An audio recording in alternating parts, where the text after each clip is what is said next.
ఆజ్ఞగా తెలియజేశాడు. 4వ ఆజ్ఞగా ఏమన్నాడంటే ఆయన యొక్క పరిశుద్ధ దినాన్ని పరిశుద్ధముగా ఆచరించమన్నాడు. ఆయన పరిశుద్ధ దినాన్ని పరిశుద్ధముగా ఆచరించమన్నాడు. పరిశుద్ధ దినాన్ని పరిశుద్ధముగా ఆచరించమన్నాడు. ఈ ఆజ్ఞలు, ఈ 4 ఆజ్ఞలు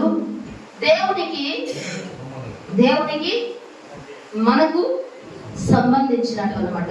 దేవుడిని మనం ఎలా ఆరాధించాలా, దేవుడితో మనం ఎలా సంబంధం కలిగి ఉండాలా, దేవుడితో ఎలా సావాసం కలిగి ఉండాలా, దేవుడితో మనం ఏ రీతిగా స్నేహం చేయాలా, ఆయన ఏ రీతిగా మనం కనపరచాలా, ఏ రీతిగా ఆరాధించాలా, ఏ రీతిగా ఆయన్ని మనము మహింపరచాలా, ఆయన నామాన్ని ఏ రీతిగా మనం కనపరచాలా అన్నది మనకు ఈ 4 ఆజ్ఞల ద్వారా మనకు తెలియజేస్తున్నాడు. అదే విధంగా ఇక 6 ఆజ్ఞలు, అవి మానవునికి మానవు అంటే మనుషులకు మనుషులు ఏ రీతిగా ఉండాలి, సమాజంలో, సంఘములో, సాటి మనుషులతో మనం ఎలా జీవించాలి, మనం ఎలా ఈ యొక్క లోకంలో కొనసాగాల అన్నది ఈ 6 ఆజ్ఞలని మనము ధ్యానం చేసినప్పుడు ప్రభు అయినటువంటి యేసయ్య చెప్పినటువంటి మాటలు, వాటిని తీసుకొని పౌలు గారు చెప్పినటువంటి మాటల్లో మనము అర్థం చేసుకుంటే ప్రేమ అంటే నిన్ను వలె నీ పొరుగు వారిని ప్రేమించు అనే ఒక ఆజ్ఞకు తీసుకొచ్చినట్టుగా మనము చూస్తున్నాము. కానీ ఇక్కడ మనము ధ్యానం చేయబోతున్నది, ఇక్కడ నీ దేవుడైన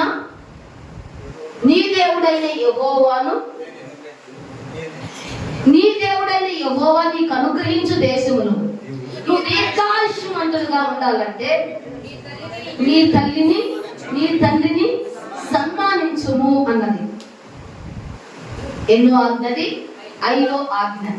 నీ భూమిలో మనము దీర్ఘాయుష్మంతులుగా ఉండాలంటే, మనం సుఖ జీవంతో క్షేమంగా మనం జీవించాలంటే తల్లిని తండ్రిని మనము గణపరచాలా, వారిని సన్మానించాలా. అంటే ఆర్తరించి వాళ్ళని స్వాగతాలు చెప్పమని కాదు, కల్పాలతో వాళ్ళని సన్మానించమని కాదు, కానీ వారిని మనము ప్రేమతో చూసుకోవాలా. ఎందుకంటే దేవుని యొక్క వాక్యం చెప్తున్నది, నీ తల్లి ముదిమి యందు నువ్వు ఆమెను నిర్లక్ష్యం చేయకూడదు. మనకు జన్మించినటువంటి తల్లిదండ్రులను మనము గౌరవించాలా, గణపరచాలా, వారిని ప్రేమించాలా, వారికి ఎటువంటి కొరత లేకుండా వారిని మనము ప్రేమతో ఆదరించాలా, వారికి కావలసిన వాటన్నింటినీ కూడా మనము సమకూర్చాలా, వారికి ఎటువంటి ఇబ్బంది కలగజేయకుండా వారికి మనము సహాయంగా మనం ఉండాలి. బిడ్డలు, తల్లిదండ్రుల పట్ల బిడ్డలు చేయవలసినటువంటి బాధ్యత, తల్లిదండ్రుల పట్ల బిడ్డలకు ఉండవలసినటువంటి బాధ్యత. కాబట్టి మనం కన్న తల్లిదండ్రులు, మనం కన్న తర్వాత మన బిడ్డల్ని ఏ రీతిగా ఆ తల్లి పోషించి పెంచి వాళ్ళని సంరక్షిస్తుందో, వారిని ఏ రీతిగా ఆమె ప్రేమిస్తుందో, ఏ రీతిగా ఆమె వారిని తన హక్కును చేర్చుకుంటుందో, మరి మనము పెరిగి ప్రయోజకులయ్యి వారిని మనము సన్మానించకుండా, వాళ్ళని అగౌరవపరిచి, వాళ్ళకి అన్నం పెట్టకుండా, వాళ్ళని తిరస్కరించి, వాళ్ళని తృణీకరించి, వాళ్ళని తిట్టి, వాళ్ళని కొట్టి, వాళ్ళని బాధించేటటువంటి బిడ్డలుగా మనము ఉండకూడదు. ఆత్మీయంగా మనం ఎత్తుకున్నామంటే నీ తల్లి సంఘమును నువ్వు ప్రేమించాలి. నీ తల్లిని ప్రేమించమన్నాడు. నీ తల్లి సంఘాన్ని నువ్వు ప్రేమించాలి. నీ తండ్రి యొక్క ఉపదేశాన్ని నువ్వు గైకొనాలి. నీ తల్లిని సన్మానించాలంటే ఆత్మీయంగా నీ తల్లి సంఘము, నీ తండ్రి ఉపదేశాన్ని నువ్వు గౌరవించాలా, గణపరచాలా, ప్రేమించాలా, హత్తుకోవాలా.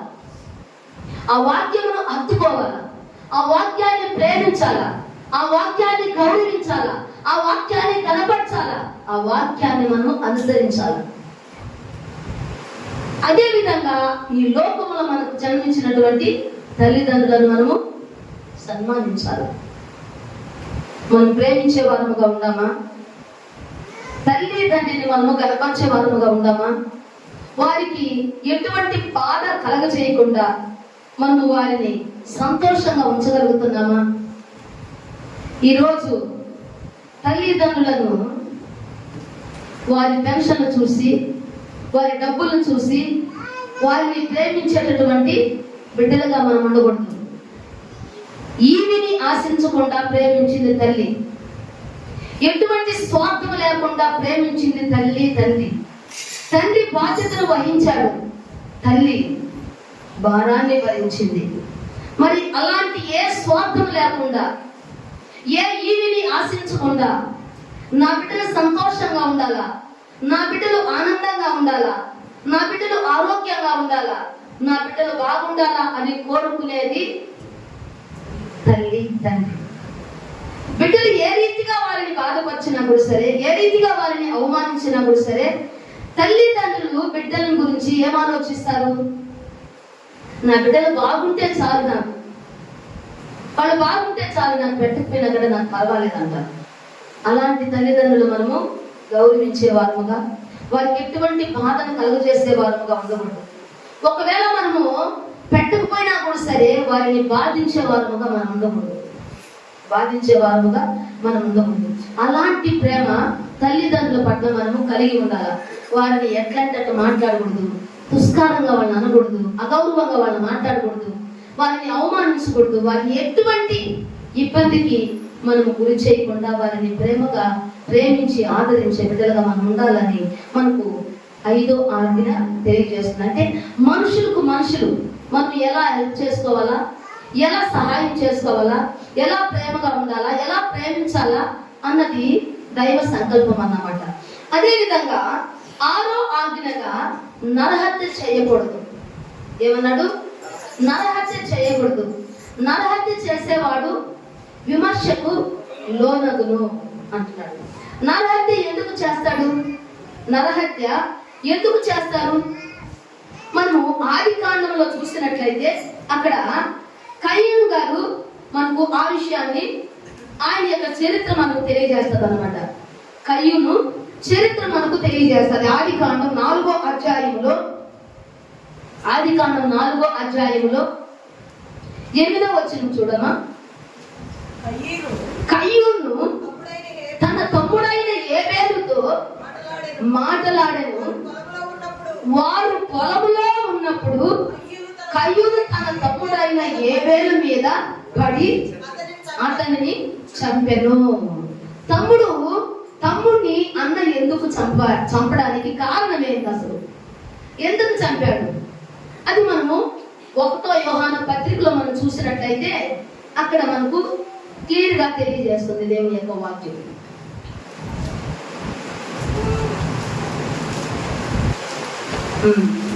మూడో అధ్యాయము 10వ వచనం నుంచి చూడమా. 3:10. దీనిని బట్టి దేవుని పిల్లలెవరో అపవాది పిల్లలెవరో తేటపడును. నీతిని జరిగించని ప్రతి వాడును తన సహోదరుని ప్రేమింపని ప్రతి వాడును దేవుని సంబంధులు కారు. మీరు ఒకరినొకడు ప్రేమింపవలనన్నది మొదటి నుండి మీరు వినిన వర్తమానమే కదా. మనం కయ్యూను వంటి వారమై ఉండరాదు. వాడు దుష్టుని సంబంధి, తన సహోదరుని చంపెను. వాడు అతన్ని ఎందుకు చంపెను? తన క్రియలు చెడ్డవియు తన సహోదరుని క్రియలు నీతి గలవై ఉండెను కదా. ఉండేనే కదా కయ్యూను ఎందుకు ఏబేలుని చంపడానికి అసలు కారణం ఏమిటి అంటే, దేవుడి దగ్గరకు వచ్చినప్పుడు కయ్యూను ఏబేలు ఇద్దరు కూడా అర్పణ తీసుకొని వచ్చినప్పుడు దేవుడు ఏబేలు అర్పణ అంగీకరించాడు, కయ్యూని అర్పణ అంగీకరించలేదు. ఎందుకంటే దేవుడు మనస్సును ఎరిగిన దేవుడు, మన స్థితిని ఎరిగినటువంటి దేవుడు కాబట్టి ఆయన కయ్యూనులో ఏ లోపం చూశాడు, ఆయనలో ఏ పొరపాటు చూశాడో ఆ అర్పణ అంగీకరించబడాల. కానీ ఏబేలు యొక్క అర్పణ అంగీకరించబడింది. అందువల్ల సహోదరుడికి ఏం కలిగిందంట? సహోదరుడి మీద ద్వేషం కలిగిందంట, కోపం కలిగిందంట, బాధ కలిగిందంట. ఈడు ఉన్నట్టును బట్టే కదా నా అర్పణ అంగీకరించలేదు కాబట్టి ఇతడు భూమి మీద ఉండకూడదు అనే ఒక ఉద్దేశంతో ఏం చేశాడంటే తన అన్నను తన తమ్ముడిని చంపేశాడు. కాబట్టి మనము కయ్యను వంటి వారముగా ఉండకూడదు అని దేవుని యొక్క నీతి మనకు తెలియజేస్తున్నది. కయ్యను వంటి వారముగా మనం ఉండకూడదు. మన సహోదరులను ద్వేషించే వారముగా మనం ఉండకూడదు. నీ రక్త సంబంధికి నీ ముఖమును తిప్పుకునే వారముగా మనం ఉండకూడదు. నీ రక్త సంబంధి నీ దగ్గరకు వచ్చినప్పుడు నీ ముఖాన్ని తిప్పుకొని పక్కకెళ్ళేటటువంటి స్థితి మనము కలిగి ఉండకూడదు. మనకు చేతనైనంత మట్టుకు మనము సహాయం చేసే వారముగా ఉండాలి. దేవుని బిడ్డలం కదా మనము, దేవుని యొక్క వాక్యాన్ని చదువుతున్నాం కదా. లోకానికి మనకు ఒక వ్యత్యాసం అనేది ఉండాలి. ఎందుకంటే లోకానికి ఈ గ్రంథం తెలియదు, కానీ మనకు ఈ గ్రంథంలో ఉన్నటువంటి విశేషమైనటువంటి వర్తమానాలు మనం వింటున్నాము, వాక్యాలు మనం వింటున్నాము, చదువుతున్నాము, ధ్యానిస్తున్నాము, కానీ వాటిని మనం అంగీకరించడం లేదు. కాబట్టి ఇక్కడ ఏమని చెప్తుంది దేవుని యొక్క వాక్యము? కయ్యను వంటి వారుగా ఉండకూడదు. మత్తయి సువార్తలో ఏం చెప్తుంది? మత్తయి సువార్త 5వ అధ్యాయంలో మనం చూసినట్లయితే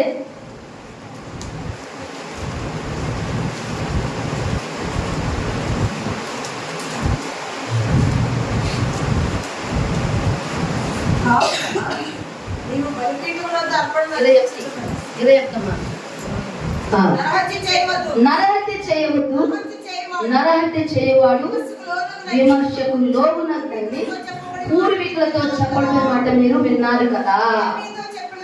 చాలమ్మా, నరహత్య చేయవద్దు, నరహత్య చేసేవాడు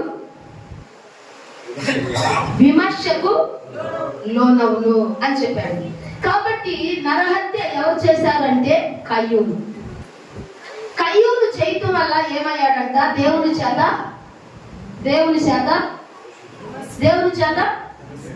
శపించబడ్డాడు అన్నమాట. దేవుని చేత దీవించబడ్డాడు, శపించబడ్డాడు అన్నమాట. దేశ దిమ్మరై. ఇప్పుడు ఎవరైనా కూడా బిడ్డలు నా మాట అంటా ఉంటే కొంచెం మాధవరే దేశ దిమ్మరై అంట తిడుతూ ఉంటారు అన్నమాట. ఒకటే తిరుగుతూ ఉంటారు కదా. తిరుగుతూ ఉన్నప్పుడు ఆ బిడ్డని తల్లిదండ్రులు ఏమంటారంటే, ఏంద్రా దేశ దిమ్మరగా తిరుగుతున్నావా, అది మనకు తగదా మాట అనకూడదు మనం. ఎందుకంటే శపించబడ్డటువంటి కయ్యూనుని దేశ దిమ్మరై వెళ్ళిపోయాడు. కాబట్టి కయ్యూను వంటి వారముగా మనము ఉండకూడదు. సహోదరులను ద్వేషించే వారముగా మనం ఉండకూడదు. సహోదరులను ప్రేమించే వారముగా మనం ఉండాలి. కనబడే సహోదరుని ప్రేమించకపోతే కనబడినటువంటి దేవుణ్ణి నువ్వు ఎలా ప్రేమిస్తావు అని మనకు క్వశ్చన్ మనం అడుగుతున్నాడు. కనబడిన దేవుణ్ణి నువ్వు ఎంత ప్రేమిస్తున్నావు? కనబడేటటువంటి సహోదరుని ప్రేమించాలి. తన పోలికలో తన మాదిరిలో ఉన్నటువంటి సహోదరుని ప్రేమించకపోతే కనబడిన దేవుణ్ణి ఎట్లా ప్రేమిస్తావు? దేవుడా దేవుడా దేవుడా అని ప్రార్థన చేస్తావు. దేవుడా నన్ను ఆశీర్వదించయ్యా, నేను దేవుణ్ణి ప్రేమిస్తున్నాను, దేవుణ్ణి నేను కనబరుస్తున్నాను. ఎలా దేవుని ప్రేమిస్తున్నావు అంటే ఎలా ప్రేమిస్తున్నావు? ఆయన ఆజ్ఞలను నువ్వు గైకుంటేనే ఆయన్ని ప్రేమించినట్టు లెక్క. ఆయన చెప్పిన మాట ఇదే. నరహత్య చేయకూడదు అన్నప్పుడు మనకు ఎగ్జాంపుల్కి ఎవరు చూపించాడు? కయ్యూను చూపించాడు. కాబట్టి కయ్యూను వంటి వారముగా మనము ఉండరాదు. ఎవరు వంటి వారముగా ఉండరాదమ్మా? కయ్యూను వంటి వారముగా మనము ఉండరాదు. నెక్స్ట్ 7వ ఆజ్ఞ, 6వ ఆజ్ఞ చదివి 7వ ఆజ్ఞ.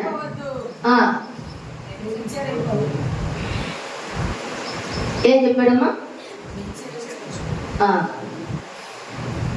వ్యభిచరింపవద్దు అంటే 1 కొరింథీయులకు రాసిన పత్రిక 10:8 చూడమ్మా. 1 కొరింథీయులకు రాసిన పత్రిక 10:8 చూడమ్మా. పడద్రోయుటకు కాక మిమ్మును కొట్టుటకే ప్రభువు మాకు అనుగ్రహించిన అధికారమును గురించి నేను ఒకవేళ కొంచెం అధికముగా అతిశయపడినను నేను సిగ్గుపరచబడను. మరియు 1 కొరింథీయులకు రాసిన పత్రిక 10వ అధ్యాయము 8వ వచనం. మరియు వారి వలె మనము వ్యభిచరింపక యుందుము. వారిలో కొందరు వ్యభిచరించినందున ఒక్క దినమందే 23,000 మంది కూలిరి. వ్యభిచారం వల్ల ఒక్క దినమందే ఎంతమంది కూలారంట? 23,000 మంది కూలారంట. అందుకే జాగ్రత్తం చేసేవాడంట బుద్ధి శూన్యుడంట. వాడి దెబ్బలకి అవమానాలకి వాడు తగినటువంటి వాడు. అందుకే వ్యభిచరించొద్దు. వ్యభిచారం వల్ల దేవునికి మనము కోపాన్ని తెప్పించకూడదు. అందుకే అంటున్నాడు ఇర్మియా 5వ అధ్యాయం. ఇర్మియా 5వ అధ్యాయంలో ఒక మాట చూద్దామమ్మా. ఇర్మియా గ్రంథంలో 5వ అధ్యాయంలో ఒక మాట. 5, 7, 8 వచ్చిన మీ పిల్లలు నన్ను విడిచి దైవము కాని వాటితోడని ప్రమాణం చేయుదురు. నేను వారిని తృప్తిగా పోషించినను వారు వ్యభిచారము చేయిచు వేశ్యల ఇళ్ళల్లో గుంపులు కూడుదురు. నేనెట్లు నిన్ను క్షమించదును? బాగుగా బలిచిన గుర్రముల వలె ప్రతి వాడును ఇటు అటు తిరుగుచు తన పొరుగు వారి భార్యల వెంబడ సంచరించును. ఇట్టి కార్యాలను బట్టి నేను దండింపకుందునా? అట్టి జనం మీద నా కోపము తీర్చుకొనక ఇందునా? ఇదే యెహోవా వాక్కు. ప్రతి వాడు ఏం చేస్తున్నాడంట? ఇటు అటు తిరుగుతూ తన పొరుగు వారి భార్య యందు సకిలింపులు చేస్తున్నాడంట. ఇట్లా చేసేవాడు ఎవరు అంటే బుద్ధి శూన్యుడు, బుద్ధి లేనటువంటి పశువు. ఎందుకుంటే బుద్ధి లేనటువంటి పశువుకైనా కూడా జ్ఞానం ఉంటుందంట. ఇలాంటి వాళ్ళకి జ్ఞాన శూన్యులు అన్నమాట. జ్ఞాన శూన్యులు వీళ్ళు. కాబట్టి అది మనకు చాలా తప్పు. వ్యభిచారం అనేది చాలా తప్పు. వ్యభిచారం అనేది ఇంకా మనము ఆత్మానుసారంగా ఎత్తుకుంటే అది వేరే విధంగా మనం దాని గురించి చెప్పుకోవచ్చు అన్నమాట. కాబట్టి మనకు ఆ విషయాలు అనుకుంది. కాబట్టి ఎవరు కూడా వ్యభిచారం చేసేవారుగా ఉండకూడదు. వ్యభిచారం చేసేవారు ఏమవుతున్నారంట? దేవుని యొక్క కోపాగ్నికి బలైపోతున్నారంట. ఎందుకంటే ఏ తప్పు చేసినా కూడా సరే అది దేహానికి వెలుపల జరుగుతుంది, కానీ ఇది మాత్రము దేహంలో జరుగుతుంది. కాబట్టి దీనికి క్షమాపణ అనేది ఉండదు. క్షమించే పాపాలు కొన్ని ఉంటాయి, క్షమించరాని పాపాలు కొన్ని ఉంటాయి. నువ్వు దేహంతో జరిగించిన ప్రతి తప్పిదమును నువ్వు ఆ శిక్షను అనుభవించాల్సిందే. కాబట్టి నీ దేహాన్ని ఏ విధంగా చెప్పుకోవాలి, నీ దేహాన్ని ఏ రీతిగా నువ్వు అపవాదికి చెప్పుకోవద్దు. నువ్వు పరిశుద్ధంగా ఉండమన్నాడు దేవుడు. నేను పరిశుద్ధులు కనుక మీరు పరిశుద్ధులుగా ఉండండి. నేను నీతిమంతులు కనుక మీరు నీతిమంతులుగా ఉండండి. పరిశుద్ధతను కాపాడుకోనండి. పరిశుద్ధతను కాపాడుకున్నటియే దేవుని చిత్తమై ఉన్నది. మన ఘటాన్ని మనం కాపాడుకున్నటియే దేవుని చిత్తమై ఉన్నది. తెస్సలోనికీయులకు రాసిన పత్రిక చూడమ్మా, 5వ అధ్యాయము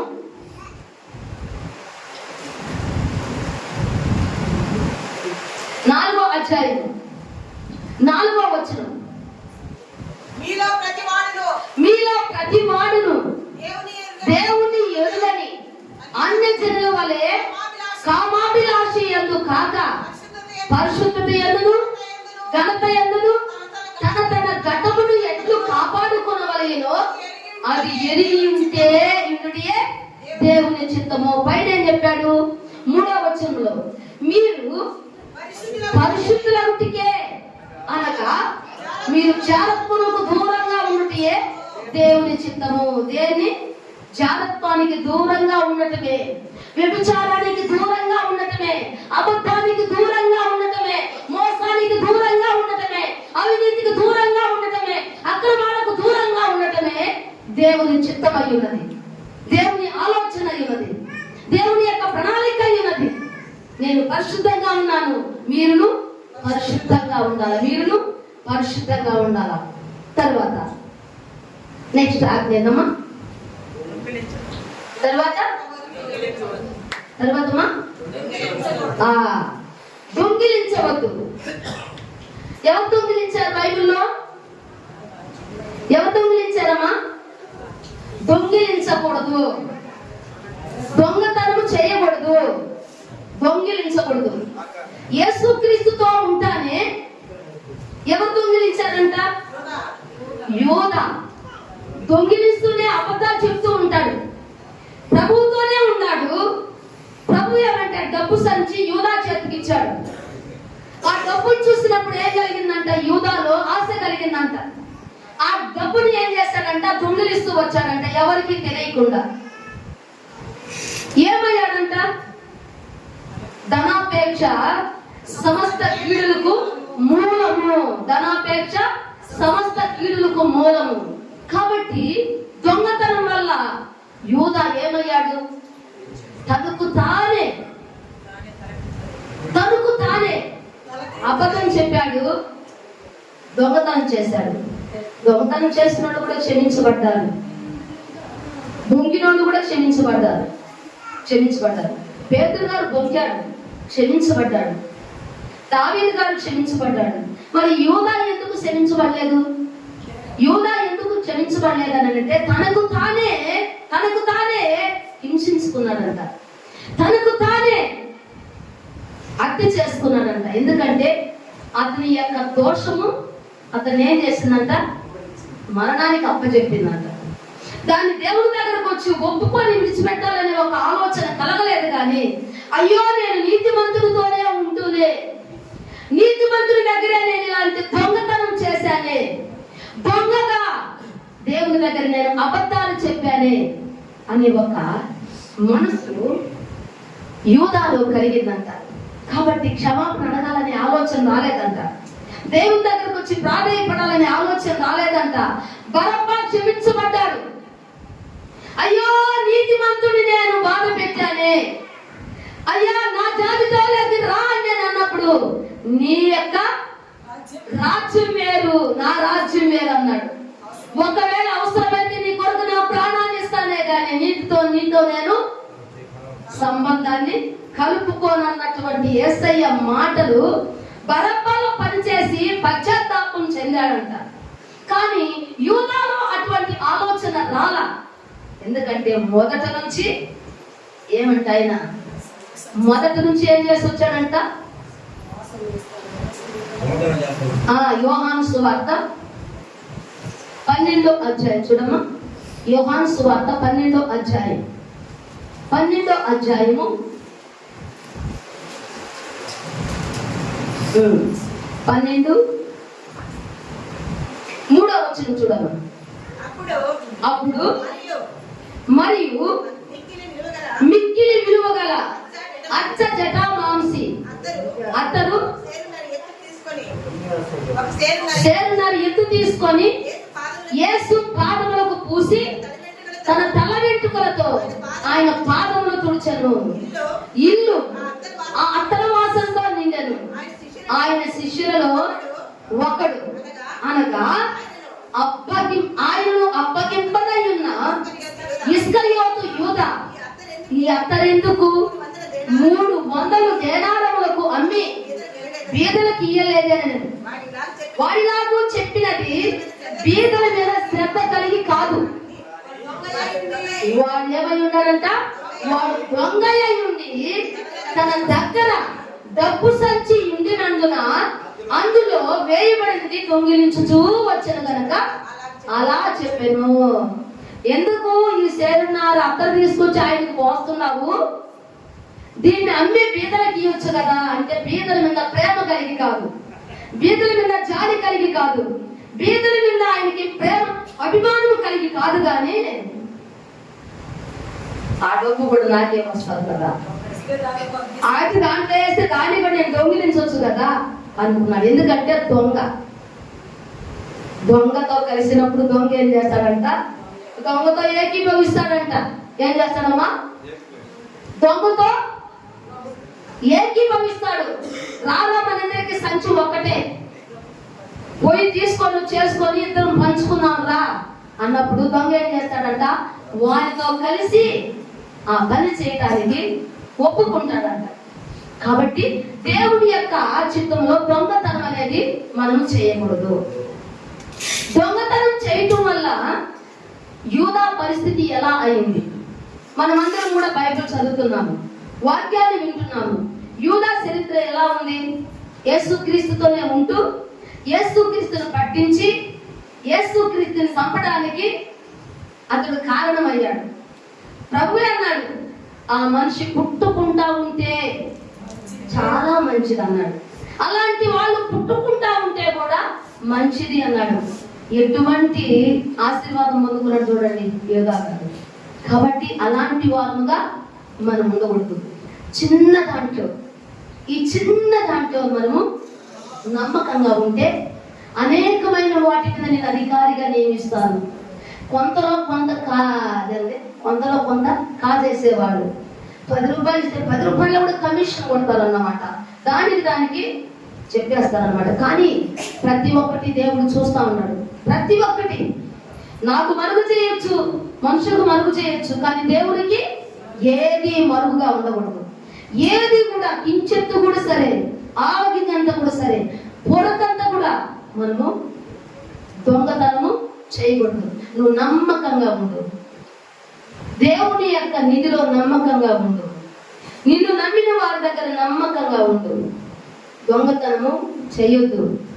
దొంగగా దేవుడి దగ్గర నువ్వు పేరు తెచ్చుకోవద్దు. దొంగగా నువ్వు పేరు తెచ్చుకోవద్దు. దేవునికి అది ఇష్టం లేదు.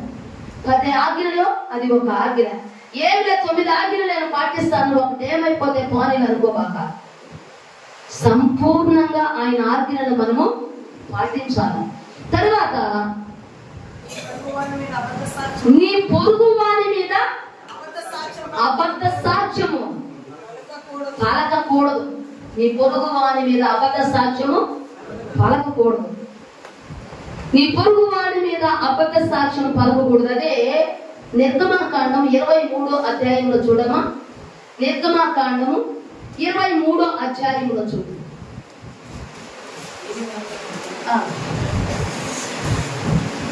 లేని వార్తను పుట్టింపకూడదు. అన్యాయపు సాక్ష్యము పలుకుటకై దుష్టులతో నువ్వు కలయకూడదు. అన్యాయపు సాక్ష్యము పలకకూడదు. నీ పొరుగు వాని మీద నువ్వు అబద్ధ సాక్ష్యము పలకకూడదు. అది దేవుని దగ్గర చాలా దండనతో కూడినటువంటిది. అదే 1వ రాజులు 21వ అధ్యాయము 1వ రాజులు 21వ అధ్యాయం చూడండమ్మా. 21వ అధ్యాయం చూస్తే మనము అక్కడ అదంతా కూడా మనం చదివితే నాబోతు యొక్క చరిత్ర ఉంటుందన్నమాట. ఇక్కడ ఆహాబు నాబోతుకు చేసినటువంటి ద్రోహం ఇక్కడ మనకు కనబడుతుంది. ఇదంతా మనం చదువుకునేదానికి మనకు సమయం లేదు కాబట్టి అక్కడ ఒక మాట మనం అందాం. 3వ వచనం చూడమ్మా, 21:3. అందుకు నాబోతు నా పిత్రార్జితమును నీకిచ్చుటకు నాకెంత మాత్రమును వల్ల పడదని చెప్పగా, నా పిత్రార్జితమును నీకీనని యెజ్రెయేలీయుడైన నాబోతు తనతో చెప్పిన దానిని బట్టి ఆహాబు మూతి ముడుచుకుని వాడై కోపంతో తన నగరునకు పోయి మంచం మీద పరుండి ఎవరితోనూ మాట్లాడకయు భోజనం చేయకయు ఉండెను.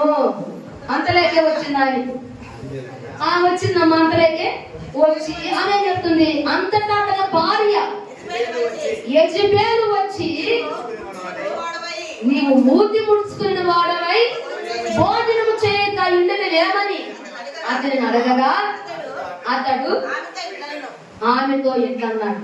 ఏమన్నాడు? నేను నాబోతు ద్రాక్ష తోటను అడిగా. నాబోతు ద్రాక్ష తోటను నేను అడిగా. అతను నాకు ఈడన్నాడు. రాజు కదా, ఒక సామాన్య మానవుడు నా నగను అనుకొని నాబోతు ద్రాక్ష తోట ఉన్నది, అది నేను కలుపుకుంటే నాకు మంచిగా ఉంటుంది అనుకో. నేను పోయి నాబోతుని అడిగితే నాబోతు నీ ఖచ్చిగా నేను ఈయనన్నాడు. రాజు అని కూడా చూడాల. ఎవరైనా కూడా చూడలేదంట. రాజని కూడా చూడకుండా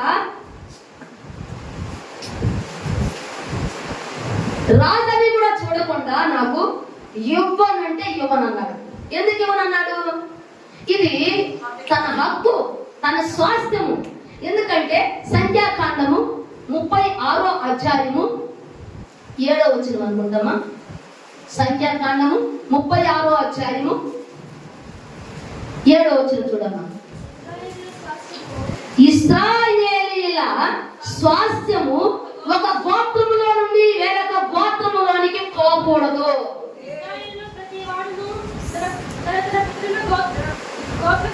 ఇశ్రాయేలీయుల స్వాస్థ్యము ఒక గోత్రములో నుండి వేరొక గోత్రములోనికి పోకూడదు.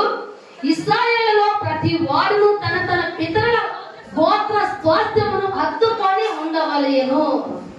అంటే ఒక గోత్రములో ఉన్నటువంటి స్వాస్థ్యము ఇంకొక గోత్రానికి వెళ్ళకూడదు. మోషే ఈ ఆజ్ఞలో ఇచ్చినటువంటిది అన్నమాట. ఒకరి యొక్క స్వాస్థ్యము ఇంకొకరికి వెళ్ళకూడదు. అందుకే చెప్పాడు అన్నమాట. అంత నిక్కచ్చిగా ఎందుకు చెప్పాడంటే ఈ స్వాస్థ్యం అనేది నాది. స్వాస్థ్యాన్ని పోగొట్టుకోకూడదు. పితరులు ఇచ్చిన స్వాస్థ్యాన్ని పోగొట్టుకోకూడదు.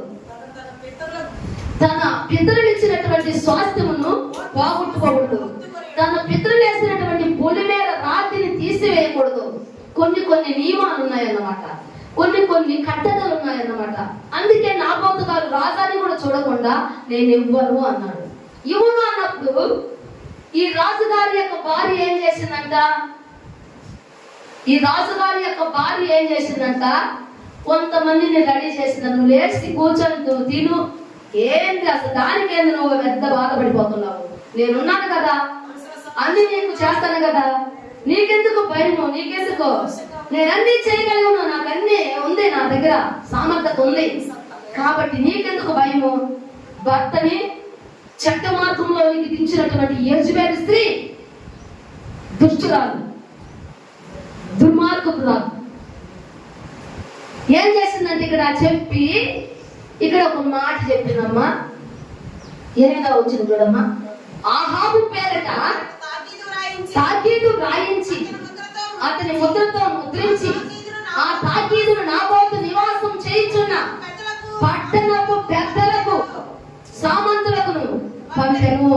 ఆ తాకీదులో రాయించడమనగా ఉపవాస దినము జరగవలనని మేము చాటించి నాబోతును చెరులు ఎగట నిలవబెట్టి నీవు దేవుని రాజును దూషించితివని అతని మీద సాక్ష్యము పలుకుటకు పనికి మాలిన 2 మనుషులను సిద్ధపరచుడి. ఎలాంటి వారిని సిద్ధపరిచారంట? పనికి మాలినటువంటి 2 సిద్ధపరిచేసిందంట. అంతా రెడీ చేసి తాకీదులంతా రాయించేసి ఉపవాస దినాన్ని ప్రకటించేసి అక్కడికి వచ్చి నాబోతు వచ్చి అక్కడ దేవుని దూషించినట్లుగా, రాజును దూషించినట్లుగా చెప్పేసి ఇలా చేశాడు అని చెప్పి అక్కడ ఉన్నటువంటి పెద్దలందరినీ కూడా నమ్మించింది. ఆ దగ్గర అబద్ధ సాక్ష్యము చెప్పించింది. ఎవరు? యెజబెలు స్త్రీ. అందుకే యెజబెలు స్త్రీ లాగా మనం ఉండకూడదు. అమ్మ, భర్త తప్పు చేసినప్పుడు సపోర్ట్ చేసేటటువంటి భార్యలుగా ఉండవాకండి. ఎవరైనా కూడా తప్పే, బిడ్డ అయినా ఎవరైనా కూడా సరే, భర్త అయినా, బిడ్డ అయినా, భార్య అయినా, అక్క అయినా, చెల్లెైనా, అన్నైనా, తమ్ముడైనా, అమ్మైనా, నాన్నైనా, ఎవరైనా తప్పే.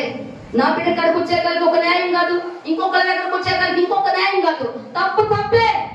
తప్పును తప్పుగానే ఖండించాలా, సపోర్ట్ చేయకూడదు.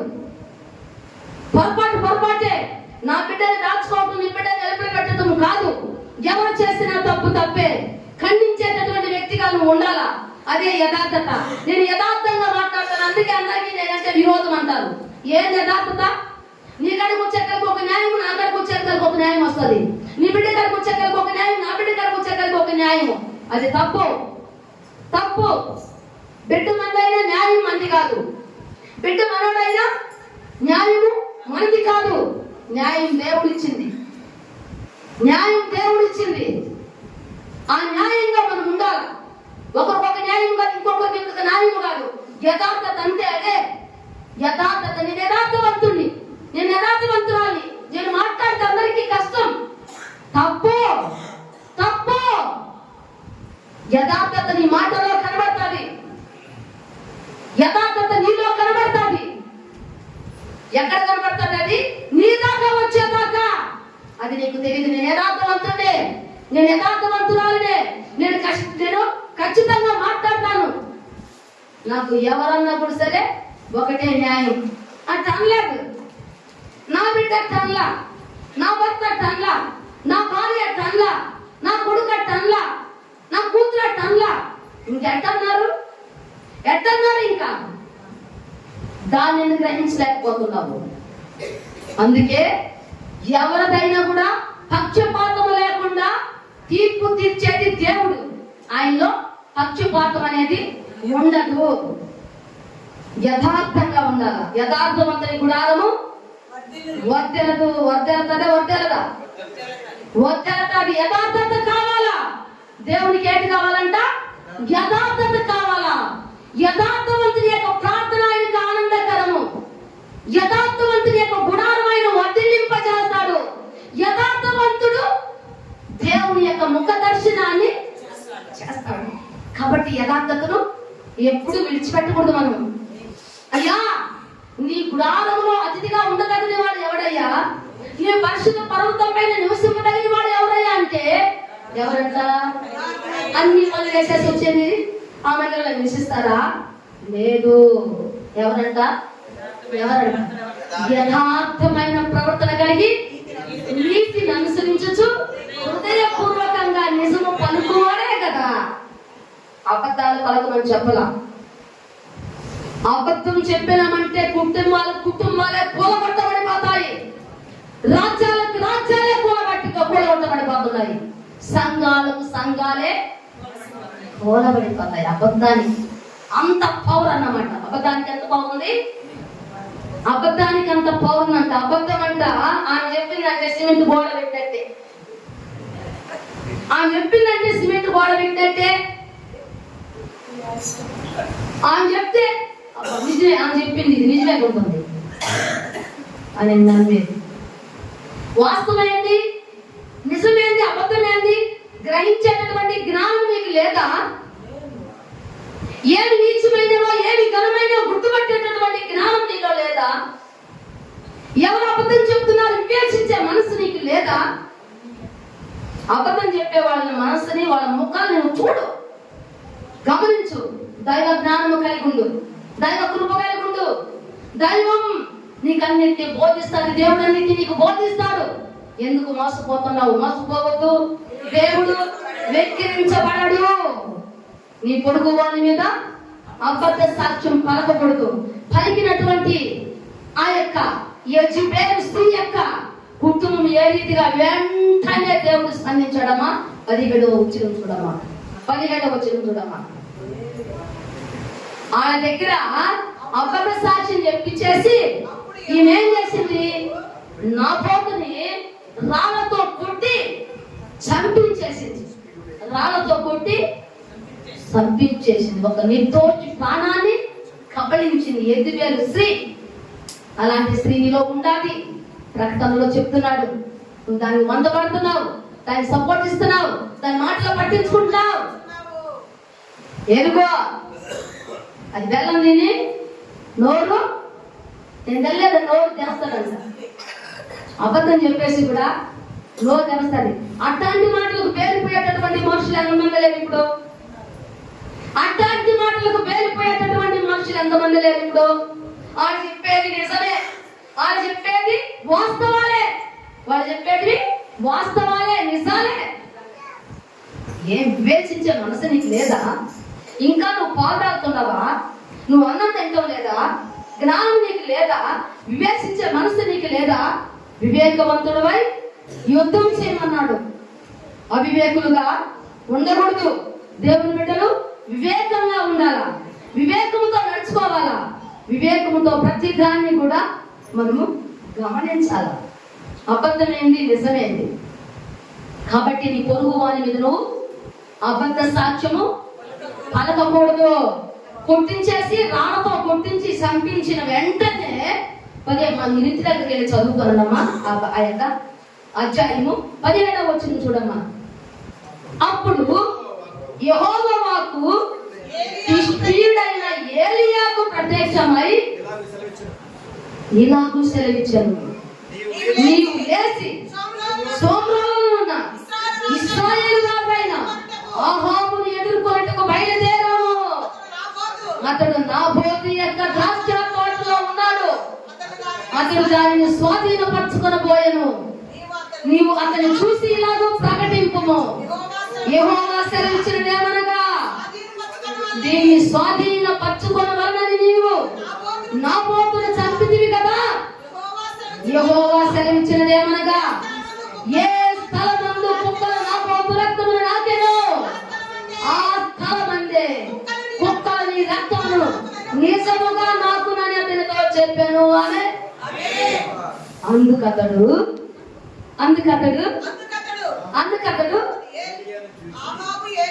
ఆహాబు ఏలియాను చూసి, నా పగవాడా, అబ్బా నీ చేతిలో నేను పడిపోయినా, నేను ఎవరికి దొరకలేదే, ఈ మందిలో కొంచెం పడిపోయినాదే నేను. మరియు నేను ఎన్ని మందిరాలకు వెళ్ళాను, ఎక్కడా దొరకలా, అన్ని దగ్గర నటించా, అందరినీ పేల్పించా, అందరినీ ఇచ్చేసా, కానీ ఇక్కడికి వచ్చి నేను దొరికిపోయానే. నా పగవాడా, నీ చేతికి నేను చిక్కేశానే అని చూడు. దైవజనుడు ఏమంటున్నాడు? ఆహాబు గారు ఏమన్నాడు?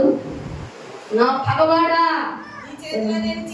నీ చేతిలో నేను చిక్కి తినే అందుకు అని పలుకుగా ఏలియా ఇట్లనే, యెహోవా దృష్టికి కీడు చేయుటకు నిన్ను నీవే అమ్ముకొని ఉన్నావా? ఎక్కడ అమ్ముకొని ఉన్నావు నువ్వు? ఒక్కసారి గమనించు. నిన్ను నీవే అవినీతికి అమ్ముకున్నావా? అబద్ధానికి అమ్ముకున్నావా? మోసానికి అమ్ముకున్నావా? ఒక్కసారి విశ్వాసి, ఒక్కసారి ఆగి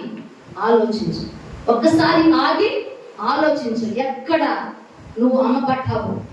దేనికి అమ్ముడు వెళ్ళావు? దేనికి నిన్ను నీవు అమ్ముకున్నావు? అదే అన్నాడు. ఏమంటున్నాడు ఇక్కడ? ఏమంటున్నాడమ్మా? ఏమంటున్నాడు? నా పగవాడా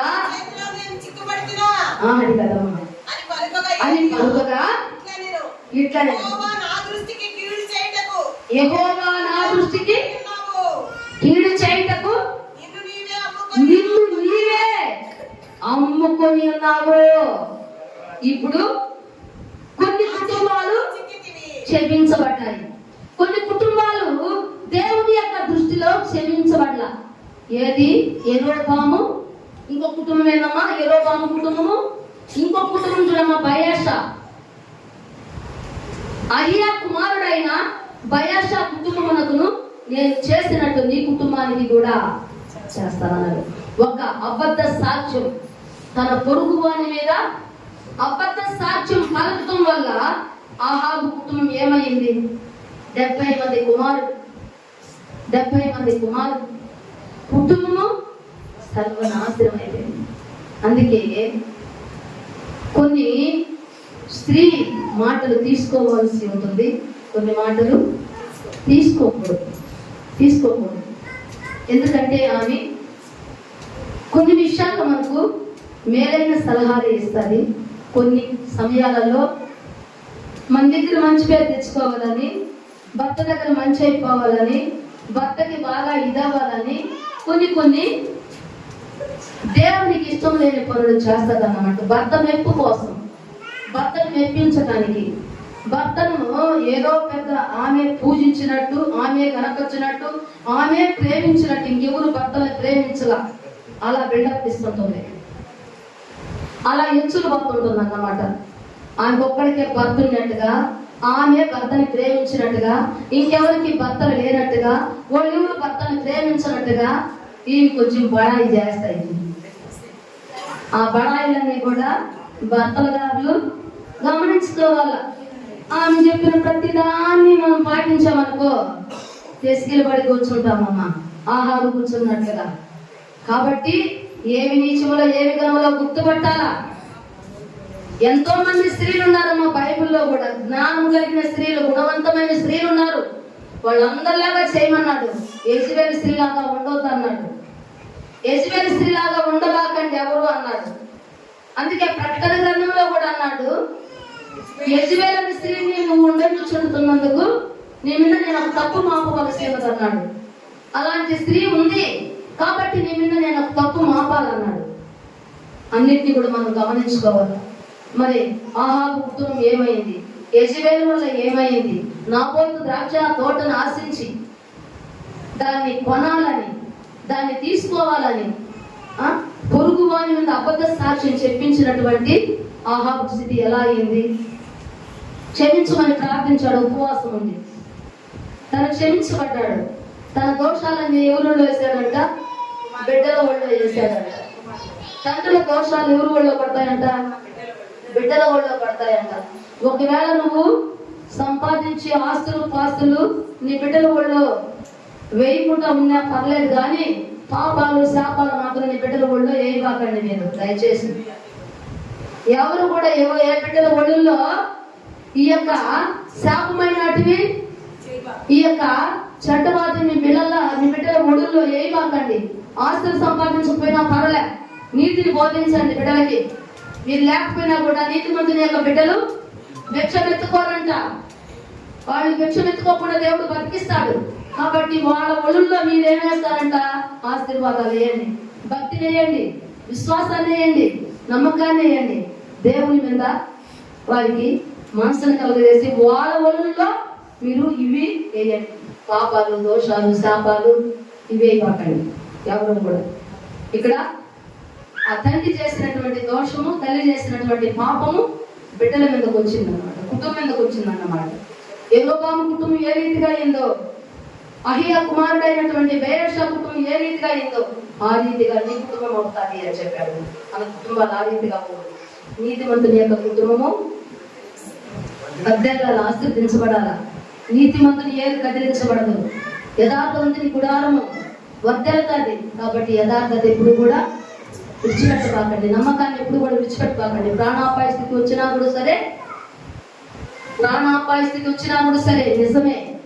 నిజమే నిన్ను బ్రతికిస్తాది. నీతి నిన్ను బ్రతికిస్తాది. యథార్థత నిన్ను బ్రతికిస్తాది. భక్తి, భయం, నమ్మకం, దేవుని మీద విశ్వాసం నిన్ను బ్రతికిస్తాది, నిన్ను బాగు చేస్తుంది. ఈ రోజు ఇది లేదని నువ్వు అబద్ధం చేయబాక, అబద్ధం పనులు పూనుకోబాక, దొంగతనానికి వెళ్ళబాక, ఆకతాయి పిల్లలతో చేరి లేనిపోని పనులు చేయబాక. మీ బిడ్డల యొక్క ఒడుల్లో పాపాలు, దోషాలు, శాపాలు వేయబాకండి. కాబట్టి ఎవరి యొక్క శాపాలు, ఎవరు పెట్టిన శాపాలు తీసుకొచ్చి మన బిడ్డలు మీరు బతకండి, మీరు పెట్టేసుకోనండి. ఆ శాపాలు తీసుకొచ్చి బిడ్డల ఒళ్ళో వేయబాకండి. మీరు చేస్తున్న తప్పుడు దేవుని దగ్గర ఒప్పుకోనండి, క్షమించమని అడగండి, ప్రార్థించండి. నా బిడ్డల తోడులో ఇవి పడకూడదు. నేను చేసిన అవినీతి, అక్రమాలు, అన్యాయం, పాపం, దోషం, శాపాలు ఇవేవి కూడా నా బిడ్డలకు అంటకూడదయ్యా. నా బిడ్డలకు దరికి రాకూడదయ్యా. నా బిడ్డలు బాగుండాలయ్యా. మంచి తల్లి కోరుకునేది ఏదంట? మంచి తండ్రి కోరుకునేదేది తన బిడ్డలు బాగుండాలని. కాబట్టి తన బిడ్డలు బాగుండాలని కోరుకోనండి. వాళ్ళ ఒళ్ళులో ఇలాంటి పాపాలు, దోషాలు వేయద్దు దయచేసి. యెజబెలు స్త్రీలాగా మనం ఉండొద్దు, కయీనులాగా మనం ఉండొద్దు. చెప్పాడు కదా, యూదాలాగా మనము ఉండొద్దు. ఎవరిలాగా ఉండకూడదు? మనము ఎవరిలాగా ఉండకూడదమ్మా?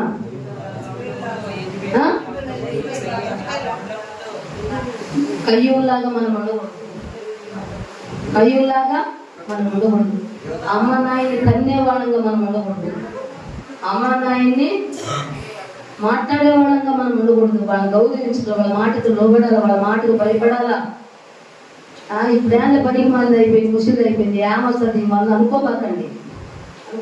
వాళ్ళ ఆశీర్వాదం మనకి ఎంత అవసరం. యాకోబు ఆశీర్వాదం బిడ్డలకు వచ్చింది, ఇస్సాకు ఆశీర్వాదం బిడ్డలకు వచ్చింది, అబ్రహాం ఆశీర్వాదం బిడ్డలకు వచ్చింది. కాబట్టి తల్లిదండ్రుల ఆశీర్వాదం మనకు కావాలా. వాళ్ళని ఎట్టబడితే అట్లా ఏడిపించద్దు, వాళ్ళని ఎట్టబడితే అట్లా బాధించవద్దు, బాధ పెట్టద్దు. తల్లిదండ్రులను ప్రేమించండి, తల్లిదండ్రులను గౌరవించండి. అదేవిధంగా కయ్యూను లాంటి వారుగా మనం ఉండకూడదు. సహోదరులను ప్రేమించే వారుగా మనం ఉండాలి. సహోదరులను ప్రేమించే వారుగా మనం ఉండాలి. అదేవిధంగా యూదాలాగా మనం ఉండకూడదు. ఇజ్రాయేల్ స్త్రీలాగా మనం ఉండకూడదు. ఇతరులని మనము మోసం చేసే వారి మీద అబద్ధ సాక్ష్యాలు పలకూడదు. నీతిగా నిజాయితీగా ఉంటేనే దేవుడు మనల్ని ఆశీర్దిస్తాడు. అట్టి కుటుంబాలు వర్ధిల్లుతాయి, అట్టి కుటుంబాలు ఆశీర్దించబడతాయి. అట్టి కృప దేవుడి మధ్యాహ్న కాల సమయం మనకి ఇవ్వాలని మేము ప్రార్థన చేస్తున్నాం. అందరూ కూడా మోకరించి ప్రార్థన చేస్తున్నాము. స్తోత్రమయ్యా, స్తోత్రమయ్యా, స్తోత్రమయ్యా, స్తోత్రమయ్యా, స్తోత్రమయ్యా, స్తోత్రమయ్యా, స్తోత్రమయ్యా, స్తోత్రమయ్యా, స్తోత్రమయ్యా, స్తోత్రమయ్యా, స్తోత్రం నాయన. హల్లెలూయా. స్తోత్రం, స్తోత్రం, స్తోత్రం, స్తోత్రం, స్తోత్రం, స్తోత్రం, స్తోత్రం, స్తోత్రం, స్తోత్రం, స్తోత్రమయ్యా. పరిశుద్ధానికి వందనాలు, స్తోత్రాలు నాయన. కృప కలిగిన దేవుడా, ప్రేమ కలిగిన తండ్రి, నీకు వందనాలు, స్తోత్రాలు నాయన. అయ్యా ఇదిగో నా తండ్రి నాయన, ఇశ్రాయేలు నాయన పెట్టలుగా నాయన, అయ్యా ఇదిగో నీతి విధులుగా నా తండ్రి, శాసనాలుగా నాయన, ఆజ్ఞలుగా ఇచ్చినటువంటి మాటలు నా తండ్రి, అయ్యా ఇదిగో నా తండ్రి ధ్యానించుకునేదానికి నాయన మీరు ఇచ్చినటువంటి సమయాన్ని బట్టి, దినాన్ని బట్టి మీకు స్తోత్రాలు నాయన, కృతజ్ఞతలు చెల్లిస్తున్నాం ప్రభా. ఎలా ఉండకూడదని నా తండ్రి మాకు తెలియజేస్తున్నారు ప్రభా. ఎలా ఉండాలన్నది నాయన మేము నేర్చుకోవాలి ప్రభా. ఎలా ఉండకూడదనేది నా తండ్రి మాకు నాయన ఈ రోజు నాయన చెప్పారు ప్రభా. ఏ రీతిగా ఉండాలా అన్నది నాయన మాకు తెలియజేయండి ప్రభా. దేవాది దేవుడానికి స్తోత్రం నాయన. ఇదిగో నా తండ్రి కయ్యూను వంటి వారుగా మేము ఉండకూడదు నా ప్రభా నాయన. అయ్యా ఇదిగో నా తండ్రి నాయన, అయ్యా యూదా లాంటి వారుగా మేము ఉండకూడదు నా ప్రభువా. యేసువేల స్త్రీలాగా మేము ఉండకూడదు నాయన. ఆహాబు రాజులాగా మేము ఉండకూడదు తండ్రి దేవా. ఎందుకంటే నాయన తల్లి తండ్రులు చేసినటువంటి నాయన ప్రతిదీ కూడా నాయన బిడ్డల ఒళ్ళో వేస్తానన్నావు తండ్రి. మేము నీతిని నాయన, యథార్థత నాయన మా బిడ్డల ఒళ్ళో వేయాలి ప్రభా. మా బిడ్డలకు నాయన మా శాపాలు మా పాపాలు వేయకూడదు ప్రభా నాయన. ఒకవేళ మేము నాయన మా బిడ్డలకు మేము ఆస్తి పంచలేకపోయినా కూడా నాయన, డబ్బు పంచలేకపోయినా కూడా నాయన, ఒక మంచిని పంచించే వారముగా నాయన, మేలైన ఆశీర్వాదాన్ని పంచించే వారముగా నాయన నేను ఉండాలి ప్రభా. మా బిడ్డలు మా కుటుంబాలు బాగుండాలయ్యా, సంతోషంగా సమాధానంగా ఉండాలయ్యా. అది నీ మాటలు విన్నప్పుడే కదా నాయన, నీ మాటలు గ్రహించినప్పుడే కదా నాయన, నీ మాటలను అనుసరించినప్పుడే కదా నా ప్రభా దేవా. నీ మాటలు నాయన మేము పెడచెవి పెట్టకూడదు నా ప్రభా నాయన. అందరి దగ్గర నాయన నీ నామాన్ని మేము దూషణ పాలు చేయకూడదు నా ప్రభా. నీకు స్తోత్రాలయ్యా. దైవం నాయన కలిగినటువంటి దైవ జన్మగా నాయన, దైవం అయ్యా బిడ్డలుగా నా తండ్రి నాయన, దైవ కృప పొందుకున్న నాయన, అయ్యా మేము నా తండ్రి నాయన ఏ రీతిగా ఉంటామన్న తండ్రి నాయన, అన్యులు నా తండ్రి ఏ విధంగా మమ్మల్ని ఎత్తి చూపించకూడదు నా తండ్రి. మా సత్క్రియలు నా తండ్రి జనాలకు తెలియజేయబడాలా ప్రభా. మేము చేసేటటువంటి నాయన మంచి పనులు నా తండ్రి నాయన అనేకులను ఆకర్షించాలి ప్రభా. అనేకులు నా తండ్రి నాయన ఇదిగో నాయన రాబట్టేటటువంటి నాయన, అయ్యా బిడ్డలుగా మేము చేసే ప్రతి పని నాయన నీ మహిమ కొరకే చేయాలి ప్రభా. అయ్యా మేము చేసే ప్రతి పని నాయన నీ యొక్క నా తండ్రి చింతములనే చేయాలి ప్రభా. అది నీకు నా తండ్రి నాయన మేలై ఉండాలి ప్రభా నాయన. దేవాతి దేవుడానికి స్తోత్రాలు ప్రభా. ప్రతి నీతిని నాయన మాకు నేర్పించిన దేవుడు నా తండ్రి, ప్రతి కట్టడం మాకు నాయన తెలియజేసిన దేవుడు నాయన, ప్రతి శాస్త్రాన్ని నాయన మాకు బోధించిన దేవుడు నా తండ్రి. అయ్యా అందుకే నీ ధర్మశాస్త్రాన్ని నాయన దీవాదాత్మకు ధ్యానించమన్నావయ్యా. అతడు నీటి కాలము నాటబడిందే ఆదివాడకు తన కాలముందు ఫలమిచ్చు చెట్టు వలె ఉంటాడన్నావు. అతడు చేయుటంతయు సఫలమగునన్నావు తండ్రి నాయన. అందుకే యెహోషువతో చెప్పాను కదా, ఈ ధర్మశాస్త్రాన్ని నీవు చదివి దాన్ని బోధించమన్నావు తండ్రి. నీకు స్తోత్రాలయ్యా. నీ ధర్మశాస్త్రాన్ని ధ్యానించే వారుగా, నీ వాక్యాన్ని ఆయన అనుసరించే వారుగా, నీ వాక్యాన్ని ఆయన ప్రేమించే వారుగా, నీ వాక్యాన్ని హత్తుకునే వారుగా నాయన మా బ్రతుకుకు, మా ప్రాణములకు, మా దీర్ఘాయువుకు నాయన కారణమైనటువంటి నాయన మీ యొక్క నాయన వాక్కులు నాయన మేము నాయన హత్తుకుని ప్రేమించే వారుగా ఉండాలి ప్రభా. నీ నామాన్ని హెచ్చించే వారుగా మేము ఉండాలయ్యా. నీ నామాన్ని కనపరిచే వారుగా మేము ఉండాలయ్యా. నీ నామాన్ని మహిమపరిచే వారుగా మేము ఉండాలయ్యా. మా ప్రతి పనిలో నీ నామం మహిమపరచబడాలయ్యా. మా ప్రతి మాటలో నీ నామం మహిమపరచబడాలయ్యా. మా ప్రతి అడుగులో నీ నామం మహిమపరచబడాలయ్యా. మా ప్రతి యొక్క నాయన ఇదిగో తండ్రి ఆలోచనలో నీ యొక్క నామం మహిమపరచబడాలయ్యా దేవా. అటువంటి కృప, అటువంటి జ్ఞానం నాయన, అటువంటి విశ్వాసము నమ్మకాన్ని మాకు దయచేయ ప్రభా. నీకు స్తోత్రాలు నాయన. ఇప్పటి వరకు నాయన నేను బాధించే వారంగా ఉన్నానేమో తండ్రి. ఇప్పటి వరకు నాయన నేను కష్టపెట్టే వారంగా ఉన్నానేమో నాయన. మా ప్రవర్తన, మా గర్వాన్ని, మా యొక్క నాయన అవిధేయతను చూసి నాయన పక్కకెళ్ళి నాయన నువ్వు ఏడుస్తున్నావేమో నా తండ్రి. దేవా దయతో మమ్మల్ని మన్నించు నాయన, దయతో మమ్మల్ని మన్నించు నాయన. ఏమి నీచములో ఏమి కర్మలో గుర్తుపట్టే జ్ఞానము మాకు దయచేయండి ప్రభువా. అయ్యా నీకు స్తోత్రం నా తండ్రి. నాయన మూర్ఖుడు నాయన ప్రతి మాట నమ్ముతాడయ్యా. జ్ఞాని నాయన ప్రతి మాట వివేచిస్తాడు నా ప్రభు నాయన. అందుకే తండ్రి వివేకము లేని సుందర స్త్రీ పందెప్పుకున్న బంగారు కమ్యమంటదన్నావు ప్రభువా. వివేకము కలిగిన బిడ్డలుగా మేము ఉండాలి తండ్రి నాయన. అందుకే సొలొమోను నా తండ్రి నిన్ను అడిగినాడు కదా నాయన, నీ ప్రజలను పరిపాలించాలంటే ఇదిగో జ్ఞాన వివేకము కలిగిన ఆత్మ నాకు దయచేయమన్నాడు తండ్రి. స్తోత్రాలయ్యా. అయ్యా నీ ఆజ్ఞలు మాకు నా ఇచ్చి వాటిని ఎందుకు అనుసరించాలని చెప్పావంటే నా ప్రభా, ఈ జనమంతా కూడా ఈ ప్రజలు జ్ఞాన వివేకం కలిగిన ప్రజలను చెప్పాలని నా ప్రభా నువ్వు చెప్పావు నాయన. కాబట్టి నీ మాటలు మేము వినాలి ప్రభు, నీ ఆజ్ఞలు మేము గైకొనాలయ్యా, నీ కట్టడలు మేము గైకొనాలయ్యా. ఏ మనుషుల వల్ల నాయన మేము నా తండ్రి మా జీవితాలను పాడు చేసుకోవద్దయ్యా. ఎవరి ఎప్పుడైనా మాకు వద్దు నా ప్రభు, ఎవరు మమ్మల్ని మెచ్చుకోవద్దు నాయన, ఎవరు మమ్మల్ని కనపరచాల్సింది నా ప్రభు. నువ్వు కనపరచబడే కనపరచబడతాడయ్యా. అయ్యా నీ ఘనత నాయన మాకు కావాలయ్యా, నువ్వు ఇచ్చే ఘనత మాకు కావాలయ్యా. మనుషులు ఇచ్చే ఘనత కాదు నాయన, మనుషులు ఇచ్చే మెప్పు కాదు నా తండ్రి నాయన. మీ మెప్పు మీ ఘనత మాకు కావాలయ్యా. అందుకే నాయన నిన్ను కనపరిచే బిడ్డలుగా మేము ఉండాలయ్యా, నిన్ను మయంపరిచే బిడ్డలుగా మేము ఉండాలయ్యా. అయ్యా నీ కృప నాయన మాకు అందరికీ దయచేయండి అయ్యా. మా చిన్న బిడ్డలకు దయచేయండి అయ్యా, మా ఎవరి బిడ్డలకు దయచేయండి అయ్యా. మా యొక్క నాయన ఎవరి స్త్రీలకు దయచేయండి అయ్యా, ఎవరి పురుషులకు దయచేయండి అయ్యా, మధ్య వయస్కులకు దయచేయండి అయ్యా. మా సంఘం అంతా కూడా నాయన నీ మాటలన్నీ వినాలి ప్రభా, నీ వాక్యం అంతా నాయన గైకొనాలి ప్రభా. నీ వాక్యంలో ఉన్నది ఉన్నట్టుగా నాయన గ్రహించి నాయన గైకొన్న తల్లి వాటిని అనుసరించాలి ప్రభా. అప్పుడే పరలోక రాజ్యంలో మాకు నాయన ఒక క్రొత్త పేరు ఉంటుందన్నావు తండ్రి నాయన. ఆ జీవంలో చెప్పాలని నాయన మేము భుజిస్తామని చెప్పినావు తండ్రి. నీకు స్తోత్రాలయ్యా. నీ పరలోకంలో నా తండ్రి నీతో కూడా నాయన నీ ముఖ దర్శనాన్ని మేము చేయాలి ప్రభా నాయన. ఈ లోకం నాయన కొంతకాలమే నాయన, ఈ లోకంలో ఉన్నది కూడా కొంతకాలమే నా తండ్రి. ఇవన్నీ కూడా గతించిపోతాయి కానీ నా ప్రభా నీ పరలోక రాజ్యం నాయన నీ ప్రేమ ఎప్పటికీ గతించవయ్యా. కాబట్టి ఆ శాశ్వత రాజ్యం కొరకు నాయన మేము బ్రతకాలయ్యా, నీతిగా యథార్థంగా బ్రతకాలయ్యా. యథార్థవంతులే ఆ పర్వతం మీద నివసిస్తారు నాయన, యథార్థవంతులే గుడారంలో ఉంటారు ప్రభా. మోసకారులు కాదు నాయన, అబద్ధాల పనులు కాదు నాయన, దొంగలు కాదు నాయన, వ్యభిచారులు కాదు నాయన.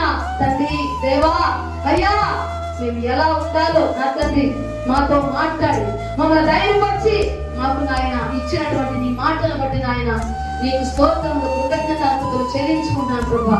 ఇప్పటి వరకు నాయన మాకు తోడుగా ఉన్న దేవుడు నాయన, ఇక ముందు కాలం కూడా మీరే మాకు తోడుగా ఉంది నడిపించి సహాయం చేయమని మరలా మేమందరము కూడి నిన్ను స్తుతించి గణపరిచి మహింపరిచి ఆరాధించే కొరకు కూడా మా ప్రాణాత్మ శరీరాన్ని చేతులకు అప్పచెప్పుకున్నాం నాయన. మా సేవకులు సేవకురాలను నాయన, మా యొక్క పరిచయం అంతటిని కూడా నాయన, మా సభనంతటిని కూడా చేతులకు అప్పచెప్పుకున్నాం తండ్రి నాయన. అయ్యా నీ విశ్వాస గృహానికి చేరిన బిడ్డలందరినీ చేతులకు అప్పచెప్పుకున్నాం తండ్రి. ఎక్కడెక్కడ ఆరాధన జరుగుతున్నాయా నాయన, ఆరాధనలన్నింటి కూడా నాయన నీ సేవకులందరినీ నీ సేవకురాలందరినీ కూడా నాయన నీ చేతులకు అప్పచెప్పుకున్నాం తండ్రి. దేవా నీ నామం మహింపరచబడాలయ్యా, నీ సత్యం వెళ్ళడేవాలయ్యా, నీ యొక్క రక్షణ వెళ్ళడవాలయ్యా తండ్రి. నీకు స్తోత్రం స్తోత్రం. ఎన్నో దగ్గర నాయన ఎన్నో విధాలుగా నాయన నీ సేవకులు అవమానం పొందుతున్నారు తండ్రి. నీకు స్తోత్రాలు. వారికి తోడుగా ఉంది నాయన, వారి పరిచయం దీవించిన ఆయన, వారికి నాయన నీ కృపను అనుగ్రహించిన ఆయన తండ్రి. ఆనాడు షడ్రక్ మేషక్ అబేద్నెగోలతో ఉన్న దేవుడు నా తండ్రి, రాజు నాయన ఇలాంటి దేవుడు ఎవరు లేరని ఆయన ఆ యొక్క నాయన గ్రంథాలలో రాయబడ్డాయి నా ప్రభా నాయన తండ్రి. షడ్రక్ మేషక్ అబేద్నెగోలతో ఉన్న దేవుడు నాయన, ఏలియాతో ఎలీషాతో ఉన్న దేవుడు నా తండ్రి మాతో ఉంది నాయన. మా పట్ల నాయన నీ కార్యములు జరిగించిన ఆయన నీ నామం ఎత్తిపట్టి నీ నామాన్ని మహింపరచుకొని కనపరచుకోమని మమ్మల్ని అందరినీ చేతులకు అప్పచెప్పుకుంటున్నాం. రేకాల ఆరాధన చేతులకు అప్పచెప్పినాం తండ్రి. మీరు జరిగించిన విధానాన్ని బట్టి నీ స్తోత్రాలు నాయన. ఈ రెండో ఆరాధన కూడా నాయన నీ చిత్రంలో జరిగించిన విధానాన్ని బట్టి నీ స్తోత్రాలు నాయన. మా బిడ్డలందరూ కూడా నీతి న్యాయాలను అనుసరించిన ఆయన బ్రతకాలు, యథార్థతను అనుసరించి బ్రతకాలు. స్తోత్రం స్తోత్రం స్తోత్రం. సహాయం చేయ ప్రభు, కనికరించిన ఆయన ఎవరు కూడా నా తండ్రి పేదరికాన్ని అనుభవించకూడదు ప్రభా. ఎవరు కూడా ఎవరికి గుణస్తులుగా ఉండకూడదు నా ప్రభా. ఎవరు ఎవరికి నాయన దిగజారిన జీవితాలు జీవించేటటువంటి పరిస్థితిని కలుగు చేసుకోకూడదు నా ప్రభా. అందరూ బాగుండాలయ్యా. అందరూ నాయన నీ ఆశీర్వాదాలు పొందుకోవాలయ్యా. అన్ని నాయన నీ చిత్తులో నడిపించబడాలయ్యా. అది కృప నాయన అయ్యా. సంఘంలో ఉన్న బిడ్డలందరికీ కూడా నాయన నాకు మా కుటుంబాలన్నింటినీ కూడా దయచేస్తావని మిమ్మల్ని వేడుకుంటూ ప్రార్థిస్తున్నాయన. చిన్నవారిని పెద్దవారిని వేరువేరుగా కుటుంబాలుగా మీ కలంలో కప్పు చెప్పుకుంటున్నాయన. మీకే నాయన స్తుతి స్తోత్రాలు చెల్లించుకుంటూ ప్రభువైనటువంటి యేసుక్రీస్తు నామములో వేడుకొని ప్రార్థిస్తున్నాము తండ్రి. ఆమేన్.